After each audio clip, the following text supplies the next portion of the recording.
আজকে আমরা যে গল্পটা নিয়ে কথা বলবো সেটা মহারাজ বিক্রমাদিত্য আর তার ৩ রানীর। কিন্তু এখানে একটা টুইস্ট আছে, এক জাদুকরের মেয়ের ষড়যন্ত্র। এটা কিন্তু শুধু একটা প্রতারণার গল্প না, এখানে আমরা দেখব কিভাবে বিচারবুদ্ধির সামান্য এদিক ওদিক হলেই বিশাল ক্ষমতাও ভেঙে পড়তে পারে। তো প্রশ্নটা হলো, কি হয় যখন বিশ্বাসটাই ভেঙে যায়, মানে একদম গোড়া থেকে? এই গল্পটা ঠিক এই জায়গাতেই আমাদের নিয়ে যাবে। দেখাবে যে বিশ্বাস চলে গেলে শুধু সম্পর্ক ভাঙে না, একটা আস্ত রাজ্যর ভিত পর্যন্ত নড়ে যেতে পারে। আচ্ছা, গল্পের শুরুটা তাহলে করা যাক। আমরা দেখছি মহারাজ বিক্রমাদিত্য আর তার ৩ রানীকে, কিন্তু তাদের মনে শান্তি নেই। কেন? কারণ তারা কোনো উত্তরাধিকারী দিতে পারছেন না।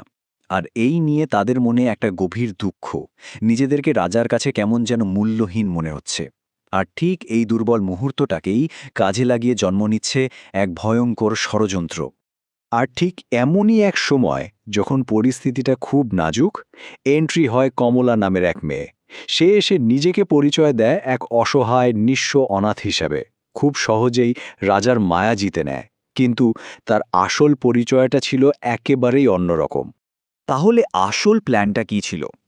সেটা জানা যায় কমলা আর তার জাদুকরী মায়ের একটা গোপন আলোচনা থেকে। শুনলে অবাক হতে হয়।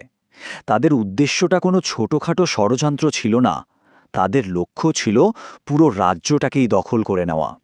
তো কমলা যেই না রাজপ্রাসাদে পা রাখল, সঙ্গে সঙ্গেই তার আসল কাজ শুরু হয়ে গেল।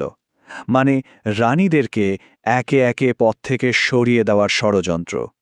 আর কি বলবো, অবিশ্বাস্য দ্রুত গতিতে এগোতে থাকল সেই প্ল্যান। তাদের প্ল্যানটা ছিল একেবারে নিখুঁত আর ভয়ঙ্কর রকমের কার্যকর। প্রথম টার্গেট হলেন ছোট রানী। কমলা কি করল?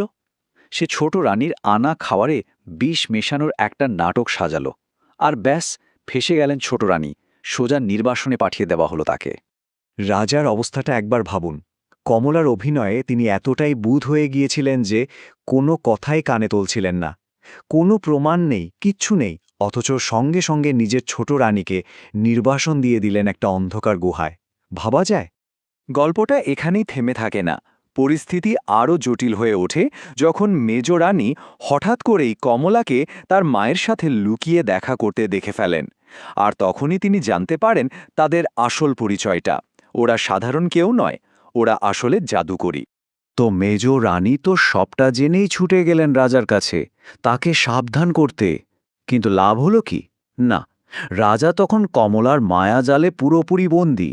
তিনি রানীর সব কথাকে বাজে বকা বলে উড়িয়ে দিলেন, সত্যিটা শোনার কোনো আগ্রহই দেখালেন না। আর এর ফল কি হল? সত্যি বলার অপরাধে রাজা তার মেজ রানীকেও নির্বাসনে পাঠিয়ে দিলেন। এটা থেকেই বোঝা যায় রাজার বিচার বুদ্ধি তখন কতটা ঘোলাটে হয়ে গিয়েছিল। তিনি যেন কমলার হাতের একটা পুতুলে পরিণত হয়েছিলেন। এবার রইলেন শুধু বড় রানী। তার 2 বোন যখন একে একে নির্বাসনে চলে গেল, তিনি বুঝে গেলেন যে কিছু একটা খুব বড় ভুল হচ্ছে, মারাত্মক কোনো ষড়যন্ত্র চলছে। আর তাই তিনি ঠিক করলেন, যা করার তাকেই করতে হবে। রাজা আর রাজ্যকে বাঁচাতে সত্যিটা সামনে আনতেই হবে। তিনি তখন রাজার কাছে গেলেন। এটা ছিল তার শেষ চেষ্টা, একটা মরিয়া চাল। নিজের ভাগ্যকে একদম বাজি রেখে তিনি রাজাকে বললেন, তার বিশ্বস্ততার প্রমাণ চাইলে সেই রাতে যেন রাজা লুকিয়ে তাকে অনুসরণ করেন, যাতে রাজা নিজের চোখেই সত্যিটা দেখতে পান।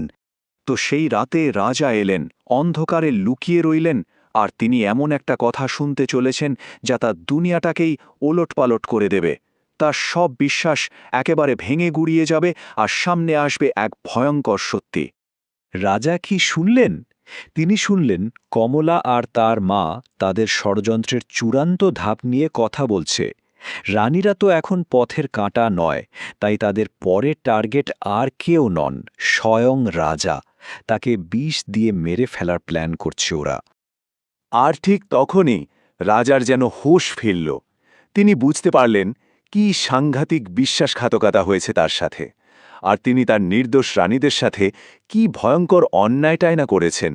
তার রাগ আর অনুশোচনায় যেন সব কিছু ভেটে পড়ছিল। এরপর যা হওয়ার তাই হল। ষড়যন্ত্রকারীদের শাস্তি হতে দেরি হল না। কমলা আর তার মাকে বাকি জীবনের জন্য একটা গুহায় বন্দী করা হলো। কিন্তু তাতে কি সব ঠিক হয়ে গেল?